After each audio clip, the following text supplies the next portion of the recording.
Positivism Hindi channel प्रेक्षकों को स्वागत।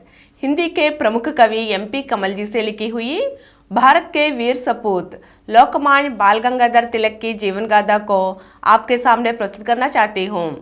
आज के अंक में सिंहगढ़ में क्या हुआ अब हम जानेंगे। तिलक और उसकी पत्नी सत्यभामा दोनों बातें कर रहे हैं। उसी समय विश्वनाथ और धोंदो पंत वहां आ पहुंचे। अपनी पत्नी, पुत्र और भतीजे के साथ तिलक अपने निवास स्थान की ओर चल दिए। स्वास्थ्य लाभ होते ही तिलक परिवार सहित अपने घर लौट आए। सबसे पहले वे ताई महाराज के पास गए। ताई महाराज डेक्कन के सरदार बाबा महाराज की 16 वर्षीय विधवा थी। बाबा महाराज पिछले वर्ष स्वर्ग सिधार गए थे। अपनी मृत्यु से पहले उन्होंने अपनी संपत्ति की व्यवस्था को लेकर एक वसीयत लिखी थी और संपत्ति ट्रस्ट को सौंप दी थी। ट्रस्ट के सबसे विश्वसनीय ट्रस्टी तिलक थे। वसीयत के अनुसार बाबा महाराज की संपत्ति की मालिक तब तक ट्रस्ट ही थी जब तक अपनी संपत्ति का वारिस बड़ा नहीं हो जाता। बाबा महाराज की पत्नी ने एक पुत्र को जन्म दिया था जो कुछ दिनों बाद ही मर गया था। विरासत में दी गई व्यवस्था के अनुसार तिलक ने जगन्नाथ नामक एक लड़के को गोद लेने के लिए ताई महाराज को राजी कर लिया।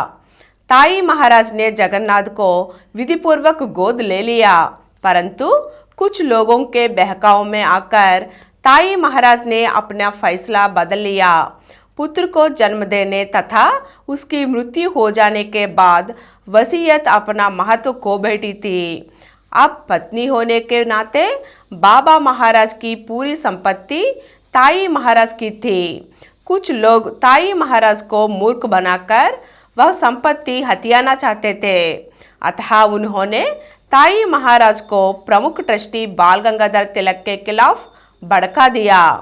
तिलक ट्रस्ट को कर्ज से उबारने के लिए अपनी संपत्ति तक गिरवी रख चुके थे।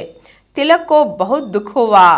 असत्य के विरुद्ध सीना खोलकर लड़ने की आदत से मजबूर तिलक इस समुचे षड्यंत्र के खिलाफ लड़े गए।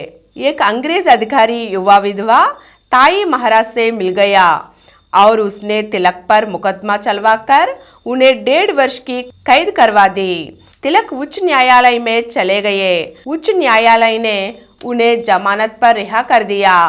कई वर्ष बाद उस मुकदमे से तिलक को मुक्ति मिली। देश की आज़ादी के वीर सिपाही तिलक के पूरे 4 वर्ष ताई महाराज के पचड़े में पड़ने के कारण नष्ट हो गए। 4 जून 1899 को तिलक ने फिर से राजनीतिक गतिविधियां तेज कर दी। केसरी के जून अंक में उन्होंने पुनश्च हरिओम शीर्षक से राजनीति में अपनी वापसी का उद्घोष किया। इस लेख में उन्होंने विपरीत विचार वाले कांग्रेसियों से अपील की थी कि वे आपसी मतभेद भुलाकर फिर से देश के काम में जुट जाए, परंतु राजद्रोह के आरोप में सजा काटने के बाद अनेक नरमपंथी कांग्रेसी उनके विचारों से घबराने लगे थे। इसी वर्ष हुए लखनऊ अधिवेशन में उन्होंने मुंबई के गवर्नर लॉर्ड सेंगस्टर के कुशासन के विरुद्ध निंदा प्रस्ताव रखा तो नरमपंथी बुरी तरह बिफर गए। कांग्रेस अध्यक्ष श्री दत्त ने तो यहाँ तक धमकी दी कि यदि प्रस्ताव पर मत लिया गया तो मैं पद से इस्तीफा कर दूंगा। स्थिति को काबू से बाहर होते देख तिलक ने अपना प्रस्ताव वापस ले लिया और विस्फोट टल गया। इसके बाद कांग्रेस में क्या हुआ हम अगले अंक में जानेंगे। धन्यवाद।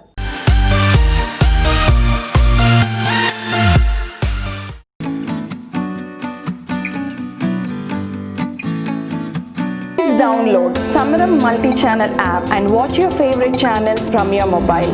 App available on Google Play Store and subscribe to the channels. For more videos, please subscribe to this channel Positive Atheism and activate the bell icon.